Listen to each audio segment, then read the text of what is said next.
Voltamos com o programa Em Foco, especial sobre sustentabilidade, com a presença do professor e consultor de sustentabilidade, Marcelo Torres, para falar sobre este assunto tão importante.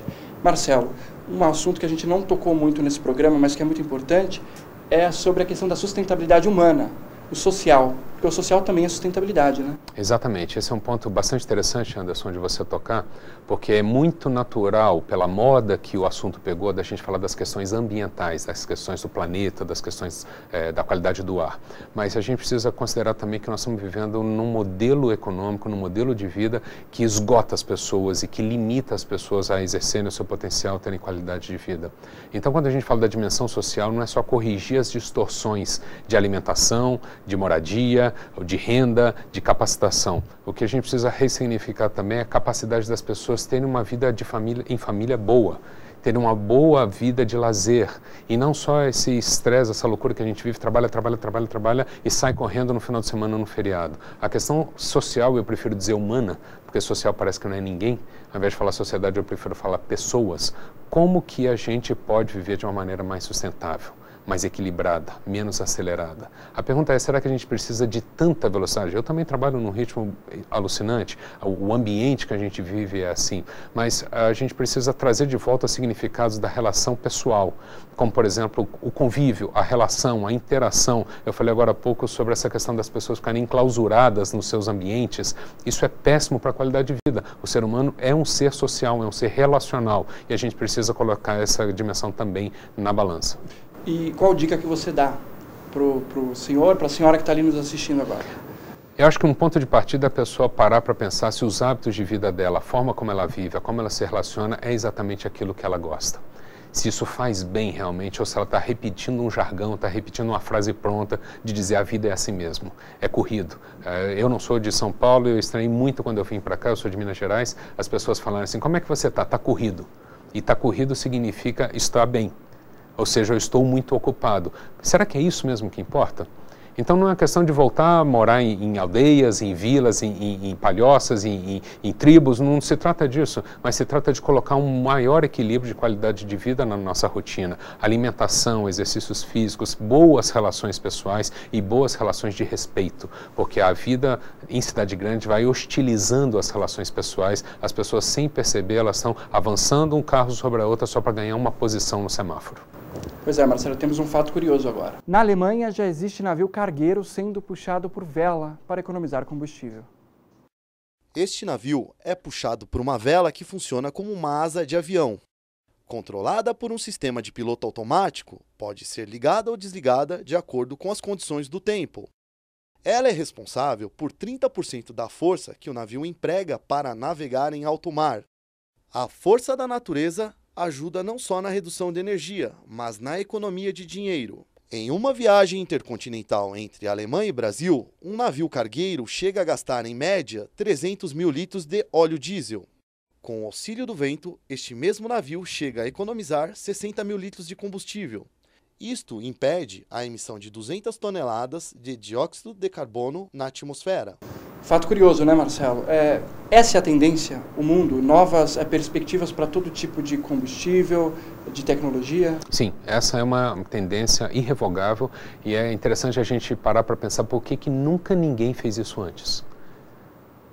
Os navios sempre foram movidos a vela antes de existir o motor a combustão, antes de existir o motor movido a diesel, e de repente nós migramos completamente para um modelo porque aparentemente havia abundância desse recurso e a gente não estava preocupado com a poluição, não estava preocupado com outras coisas. Agora é uma questão de colocar isso na equação de volta, não só, repito, não só para uma questão ambiental, mas para uma questão de eficiência. Não é eficiente e, por assim dizer, não é inteligente do ponto de vista econômico da sociedade ficar gastando combustível se a gente pode usar o ar, que é uma energia renovável. Isso serve para várias outras soluções, não só de transporte marítimo, mas para várias outras soluções que a gente pode fazer. Por exemplo, por que as pessoas precisam todos os dias ir para o ambiente de trabalho?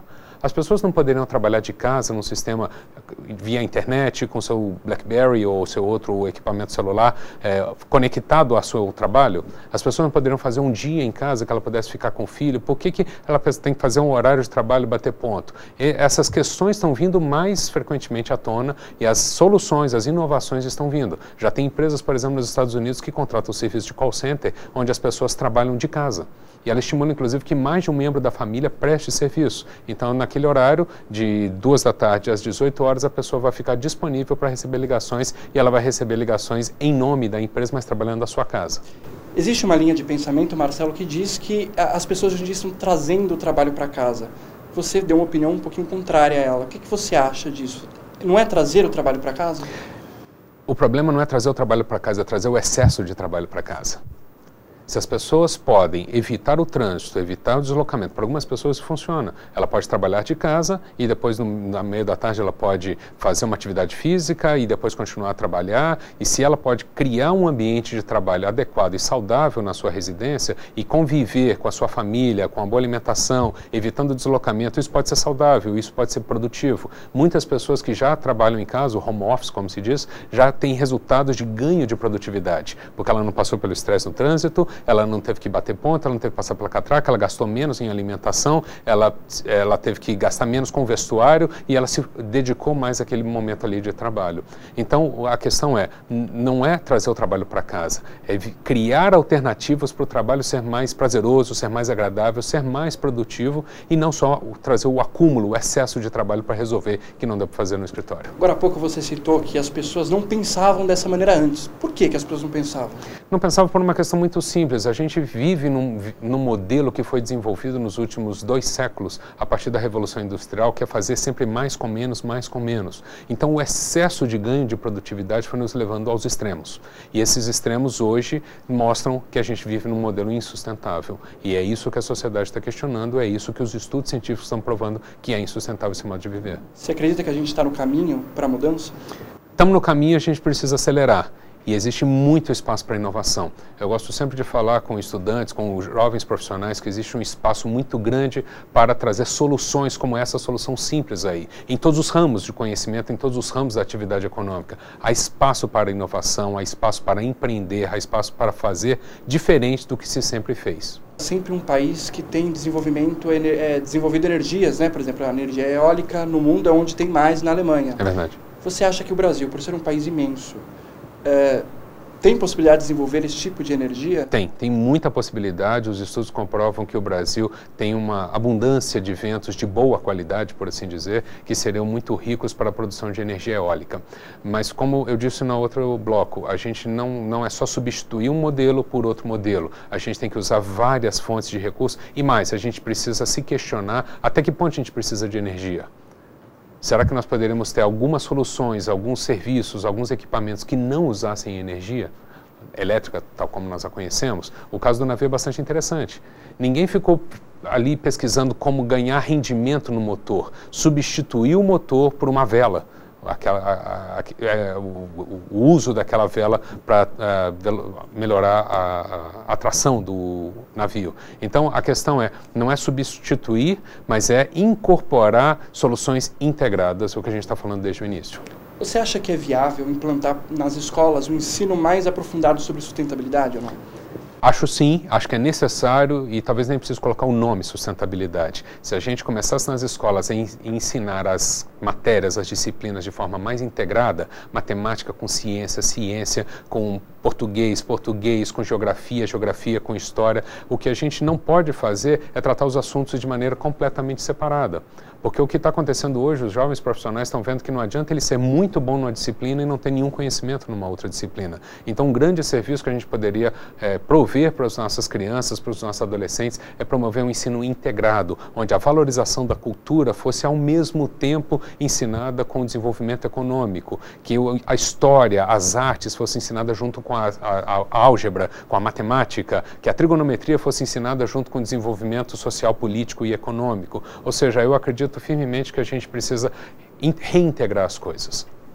Mais ou menos baseado nessa sua resposta, você acha que se daqui 200 anos viesse um cidadão do futuro e voltasse para hoje, o que ele contaria para a gente? O que vai ter provavelmente num futuro que a gente hoje não tem noção? Essa é uma pergunta muito interessante, que eu costumo dizer o seguinte: nós como seres humanos, como sociedade, um dia acreditamos que o Sol girava em torno da Terra. Depois nós acreditamos que a Terra era plana. E aí ficamos muito maravilhados ao descobrir que a Terra não era plana. Eu acredito que daqui a 200 anos, numa situação como essa, a gente vai ficar maravilhado que alguém um dia descobriu que a Terra tinha um limite. O programa de hoje está chegando ao final. Quero agradecer a participação do professor e consultor de sustentabilidade, Marcelo Torres. Muito obrigado. Muito obrigado, Anderson. Foi um prazer. E semana que vem vamos abordar mais um tema que estiver em foco. Até lá.